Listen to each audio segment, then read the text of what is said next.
Hello and welcome to another episode of the Construction Corner podcast. I'm Dylan, I'm your host, and today, guys, we're going to be talking about connecting kids to construction.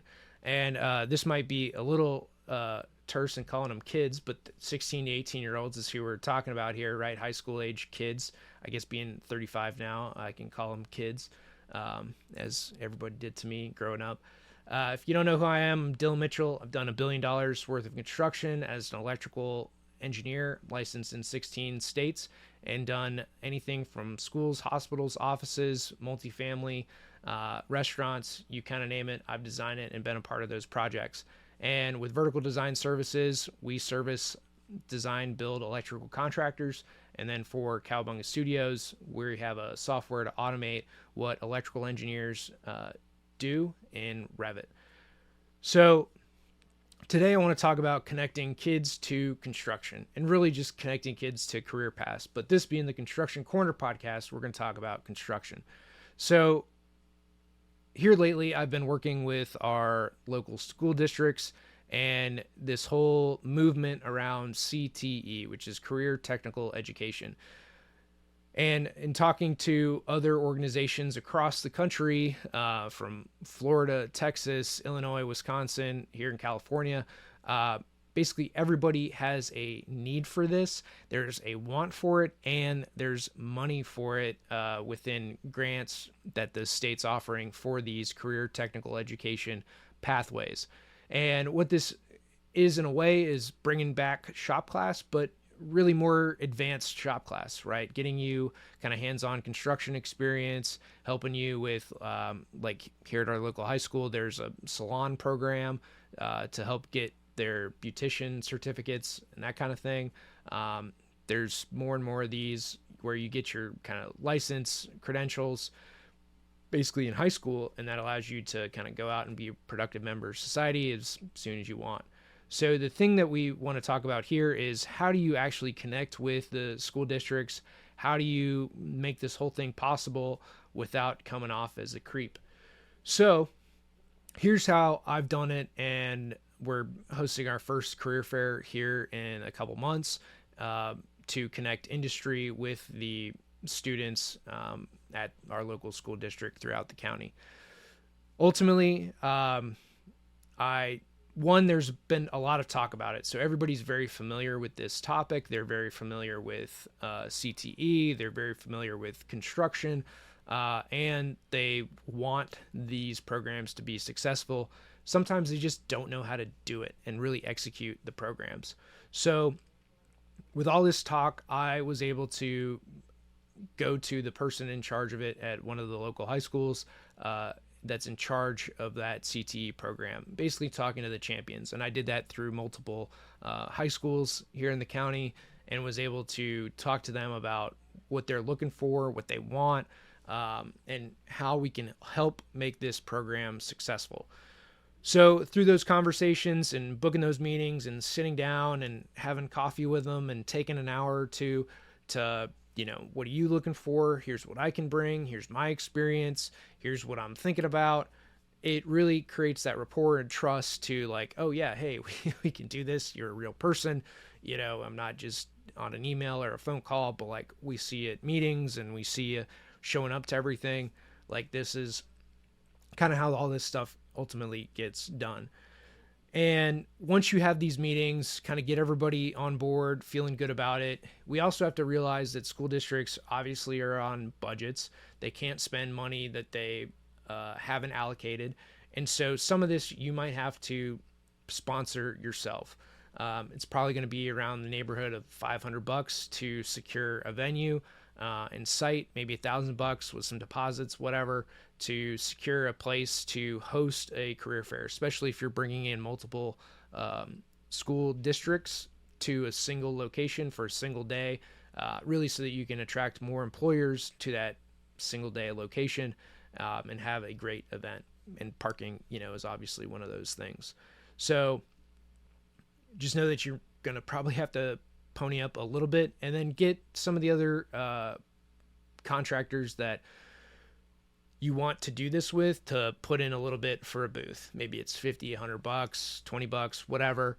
to have a booth and a table at the career fair. This allows you to basically recoup your costs and helps the event go off without a hitch. Again, we're just sponsoring it ourselves, bringing everybody together, and basically makes for a pretty seamless experience for everybody else. So once you've got all the kids on board, right? You've talked to the superintendent of schools, you've talked to all the principals, you've basically got everybody on board, you got a date, made sure the date was good with all of them. Great. Now you've got a date, a time, and a place. Pretty simple. From there, you can basically rally the troops around that single flag that you've put in the ground. That flag being a date, time, and place to, hey, everybody, come here. And the impetus for this is, again, the kids would have the ability to go and seek an after-school position, weekend position. Their working hours are between them and the employer. But also some of this is to bring other people that add awareness to what is possible for the kids, right? Some of this might be some financial literacy. Some of this might be, the trades. Some of this might be union opportunities, whatever, across, ABC, other unions, whoever wants to show up, right? We got to be kind of open to everybody and having them here. But hey, these are your options, right? This is what you can go into. These are training programs available at each different one. This is what you get out of each different one, and really what that world can look like for you. So most of this is around awareness, but it's also to say, hey, if you get out of school at 3:00, maybe you can work from 4 to 6 p.m. Maybe you get out at noon, so maybe it's 1 to 5. Whatever that looks like for you, or weekends only, then as a kid, you figure that out with the employer. The employers we attract to, again, electricians, plumbers, painters, general contractors, equipment operators, whoever kind of wants to come and provide opportunities for the kids, or at least educate them around, hey, here's the possibilities that you can do, be a part of.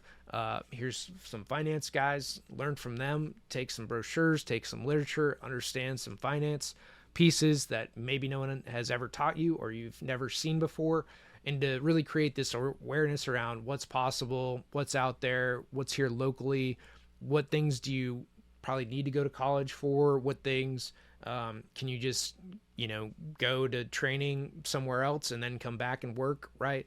You maybe do training, let's call it once a week or once a month. You go for a couple days for classroom training sessions, and then you can go back to work kind of deal. So it's really important to know what is out there, and that's really the impetus of things like this. In a career fair, we're doing one in the fall for kind of during school, the school year, to have kids connect and have those opportunities, and then another one this spring to allow them to have that summer opportunity and basically work a full-time job if they choose during summer hours.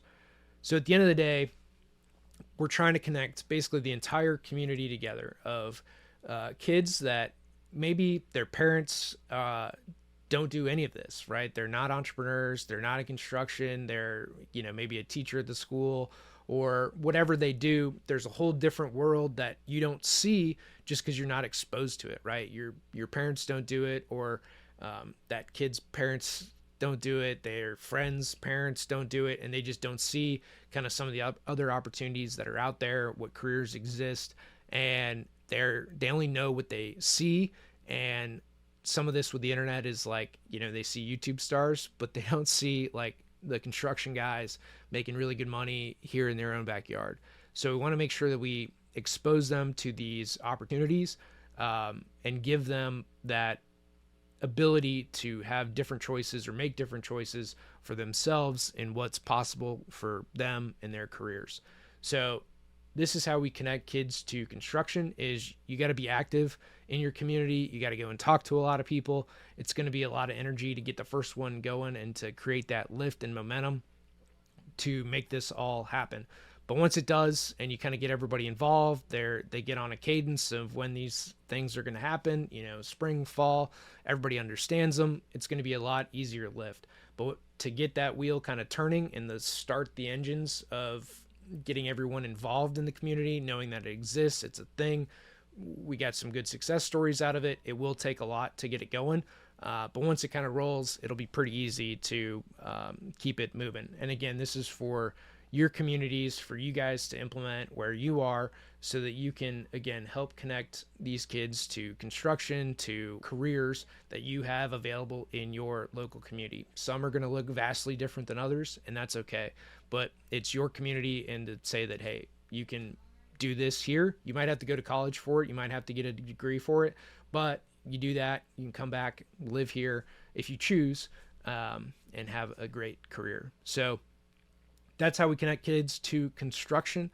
Thank you so much for watching, and until next time, that is this episode of the Construction Corner podcast.